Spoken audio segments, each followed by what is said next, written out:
ನಮ್ಮೂರಿಗೆ ನಮ್ಮ ಶಾಸಕರು ಅನ್ನೋ ಒಂದು ಮಾತು ಕೇಳಿ ನಮಗೆ ನಮ್ಮೂರಿಗೆ ಪ್ರದೀಪ್ ಈಶ್ವರ್ ಸಾಹೇಬ್ರು ಒಂದು ಸರಿ ಬಂದಿದ್ದರು.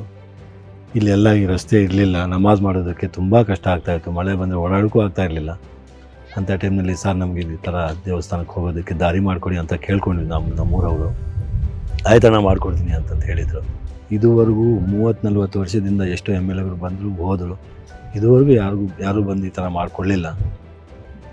ನಮ್ಮೂರಿಗೆ ಬಂದು ಈ ರೀತಿ ರಸ್ತೆ ಹಾಕ್ಕೊಟ್ಟಿದ್ದಾರೆ, ರಸ್ತೆ ನೀವು ಒಂದು ಸರಿ ನೋಡಿ, ಸ್ವತಃ ಅವರೇ ಬಂದು ಒಂದು ಸರಿ ನೋಡಿಕೊಂಡು ಚೆಕ್ ಮಾಡಿ ಅರ್ಧ ಅಡಿ ಮೇಲೆ ಹಾಕಿದ್ದಾರೆ, ಸಿಮೆಂಟ್ ರಸ್ತೆ ಮಾಡಿದ್ದಾರೆ. ನಮಗೆ ಕನಿಷ್ಠ ರಸ್ತೆ ಓಡಾಡೋಕ್ಕೆ ಮಾಡಿಕೊಟ್ಟಿದ್ದು ಸಾಕಾಗ್ತಾಯಿತ್ತು, ಅಂಥದ್ರಲ್ಲಿ 30-40 ಲಕ್ಷ ಹಾಕಿ ರಸ್ತೆ ಮಾಡಿಕೊಟ್ಟಿದ್ದಾರೆ.